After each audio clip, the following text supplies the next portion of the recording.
no, I cheated to have a healthier life. Ooh, start. I'm talking about my top 10 that it was a cop-out. We're kind of lackadaisy.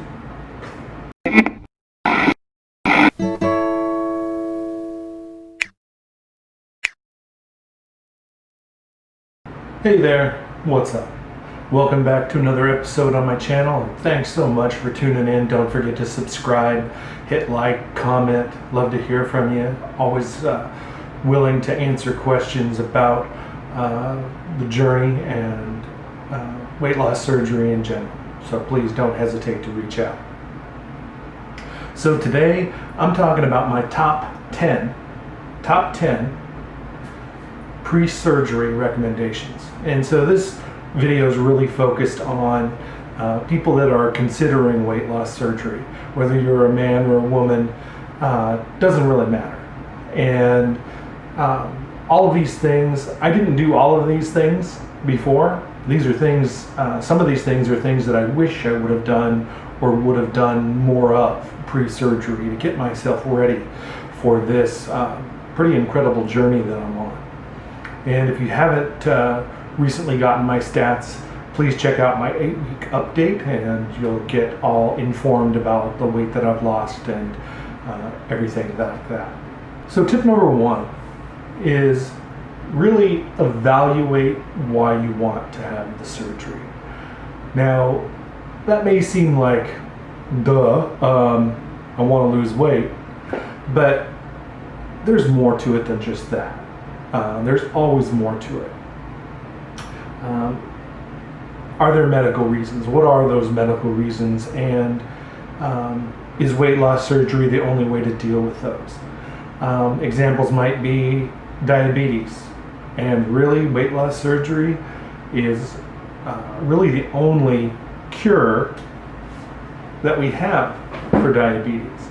Now, diabetes can be managed through food, can be managed through medication, but really the only thing that I'm aware of that can send diabetes into complete remission is the surgery. I was diagnosed with diabetes. It was a real shocker for me, and within days of the surgery I was off all of my medications, and 8 weeks out I'm eating healthy food, and there's been no change. My blood glucose is well within the normal range. In fact, it's in the low normal range. And I'm eating pretty normally. I mean, obviously I'm not doing a bunch of junk food or processed foods and things like that, but I'm probably, hopefully, in complete remission. At the very least, it is completely managed without medication. Are there vanity reasons for you to lose weight? Most of us have a little bit of that. Let's just get real. Some of us, a lot of us, don't feel good about how we appear to ourselves, to others, and you know what? That's okay. You know, what's not okay is obviously trying to model ourselves after these impossible standards in Hollywood and magazines, media, online, the fake social Instagram bullshit and that kind of stuff. But it's okay to want to feel good about your appearance. Absolutely okay. Are there other reasons? And it could be other medically related reasons, could be physical, physiological, all of those kind of things. But just evaluate it. Just get in tune for your real reasons for having the surgery. Next thing, tip number 2, is really consider your mental health related to food. Now, most of us, not everyone, but a lot of us got to where we are in choosing weight loss surgery because we ate like shit. Don't beat around the bush. We ate like shit. And processed food, junk food, high amounts of sugar, all of those kind of things. And some of us are addicted. Some of us keep going back to those foods that we know are harmful because we are addicted to it, just like you can get addicted to practically anything. Some of us are emotional eaters, maybe on top of the food addiction, but stress, bad news, anxiety, family issues, all of those things that can boil up inside of us, we go to food for comfort. And you know, there's other negative things too. Maybe you've tried dieting several times, 100 times, who knows? Yo-yo dieting up and down, regained it all. And there can be a significant amount of negativity around that. And so my recommendation here is seek help. Look for help. Maybe that's within your own family. Maybe that's support there. Maybe it means with a counselor, therapist, psychologist. Get your relationship with food right as much as possible before the surgery. Surgery does not fix our coping mechanisms. If you were using food to cope with your issues, the surgery is not going to solve that. And that is a very, very important thing to realize. And you know, it's something you have to deal with. And if you're already afraid that the surgery might not work, seek out some help, get some support, look for online bariatric communities, talk to people that have been through it. I post about these kind of things on my channel and plan to do some more and talk about it, but it is very important. Number 3, contact your insurance company directly about their bariatric coverage. Not everyone gets coverage through their insurance. Some people pay out of pocket, some people go to Mexico, and I have no problems with people doing whatever they need to do safely to get the surgery if they need it. But if you do have insurance, contact them directly. Don't take your doctor's word for it. Don't take the bariatric clinic's word for it. Before you even go to a bariatric clinic, contact your insurance company, talk to someone, get the information on what is and what isn't covered, and then get it in writing. Because sometimes the people on the phone make mistakes. And let's be real, some of them aren't really all that happy to be talking to anyone anyway, and you wonder why they're in customer service to begin with. So get it in writing. And if it's not complete, ask again. But get complete insurance information so you know what you're getting into with insurance, the requirements, and all of that kind of thing. Tip number 4, really educate yourself. Look on YouTube channels like this. There's quite a few people doing journeys like this on YouTube. Look for them. See what their expenses are. Seek out bariatric communities on Facebook, on just the internet. There are some great forums out there that can be really helpful and informative. Learn about the surgery. Learn how we get obese in the first place, right? Maybe we don't really know how we got where we are. We know we were eating too much food probably. There could have been genetic reasons, there could have been medical reasons, things like that. Issues related to medication that you're on can all cause weight, besides just having unhealthy food relationships. It's not always just centered around unhealthy food relationships, but it often morphs into that because of one of these other causes.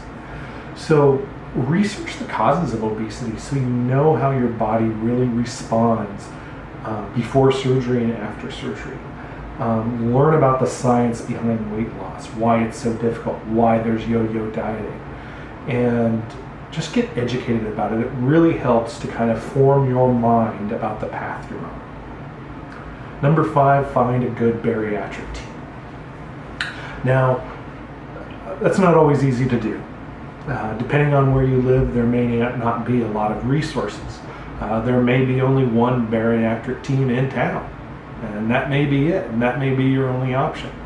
I live in a small metro area. There's a few bariatric clinics, so I looked into all of those and actually sent in applications to all of those, and just kind of curious who was the most responsive. And I'm very happy with the decision I made with the Legacy Weight and Diabetes Institute, and they were absolutely wonderful. So highly recommended if you're in the Portland area. I had Dr. J. Chan, awesome, did a great job as far as I can tell. I'm losing weight, I feel good, I healed up well. He fixed a hiatal hernia too while he was in there, so very happy with the support. They answer questions. Here's my plug for them. Communication has been awesome. But definitely, if it doesn't feel right after you've gone to, say, an introductory visit or a presentation, if you have an option, look elsewhere. You want to have a really good team communication and promise of good lifelong follow-up, really. So that's my tip there. Tip number 6 is once you're in the program, be religious about how you follow it. During the pre-diet phase especially, depending on whether there's a requirement by your insurance for weight management that may last up to 6 months or not, or maybe it's just the surgeon's requirement for a pre-surgery diet to shrink your liver and make surgery safer. Either way, stick to that as closely as you possibly can. And the pre-surgery diet, especially if you have to do several months of weight management, is probably going to be the toughest part of what you're doing in the near term. Eventually, after surgery, you do have to still, be very conscious of managing your weight. It's not a free ride, but pre-surgery is definitely most difficult compared to right after surgery. In most cases, everyone has a slightly different experience though. So it's really important to build up those good habits, good choices before you get to the surgery. My tip number 7, and this is one of the things that I really started trying to do as soon as I knew the surgery was coming, and that is start mimicking as closely as you can. And this kind of goes hand in hand with the diet aspect of it too, but mimicking your diet, or mimicking your life essentially, for what it'll be like after surgery. So that was eating really slowly, taking 20 seconds to chew each thing. That's something I still fight with, I still struggle with, but I tried to start developing that earlier. I'm much better at it, but it was something I did pre-surgery to really try to build that habit up. Drink 64 ounces or more of water every day. Start getting in that habit. You're going to need to do that after surgery. If you're not doing that now, start doing it. Wait 30 minutes before and after you eat, and because that's a recommended sort of path most of the time after surgery, is not drinking 30 minutes before or 30 minutes after a meal. And it takes a little bit of time to get used to that. Start doing that pre-meal. Stop drinking carbonated drinks. Did I say start? I think it was a combination of start. I'm not really sure. But anyway, you want to stop carbonated drinks and just get out of soda, get out of caffeine, wean off those things that aren't really recommended for post-surgery. Tip number 8, start exercising. Doesn't have to be anything major. Start walking. Walking is something that I've really gotten into. It's been kind of sucky lately because we've had the fires here in Oregon and the air quality is really bad, so I haven't been out on my daily walks like I want to be, but hopefully that'll clear up pretty soon. But start walking, even if it's really short distances, and start making that a habit as well. Again, building up these habits that you want to try to have post-surgery and then for the rest of your life. Tip 9, I recommend getting a body composition test before you have your surgery. The clinic that you're using, the bariatric clinic, may offer that and may be a part of their program. Mine did. But if you didn't, I'd recommend finding a place that does. And sometimes you can find that at some gyms, physical therapy centers, things like that. The most accurate scan out there is called DEXA. You might do a Google search for DEXA near me or something like that, and usually costs about $100 to get a scan if it's not part of your bariatric clinic's program. But there are other, besides DEXA, there's bioimpedance and other methods of doing that. But getting a body composition now and then doing it at say 3 months or 6 months and a year after, I think really will show the difference in not just weight but your body structure and how things are moving. It's also good to know, if you're losing too much muscle, that maybe you need to add in more resistance exercise, that kind of thing. And then tip number 10 is really before you have the surgery, and when you're really just considering the surgery, consider how you're going to tell people. What are you going to say to your family, your friends, your coworkers? Are you going to keep it a secret? Are you just going to be out there and say, hey, I'm getting this done, I'm doing it? And then as part of that, if you're keeping it to yourself, have in mind how you're going to explain your weight loss, because you're probably going to have fairly dramatic weight loss. And some people might think you're sick, unwell, those kind of things. And it's not a weight loss that just happens with a normal diet in most cases. So just be ready. Someone might not say anything. It's hard to say. The other thing is, if you're sharing what you've done, that you're doing weight loss surgery, that you had weight loss surgery, think about how you're going to deal with people that think you made a mistake, or that it was not the right thing to do, or that it was a cop-out, or that you're cheating. Cheating at what? I don't know. Oh no, I cheated to have a healthier life. Ooh, so bad. But consider how you're going to deal with those people and respond to them. Because, they're ignorant. You might be able to educate them. Maybe so. So those are my top 10 tips. And I also have just an extra bonus tip that I want to talk about really quickly, that I kind of thought about as we were going through these top 10. So I guess there's actually 11.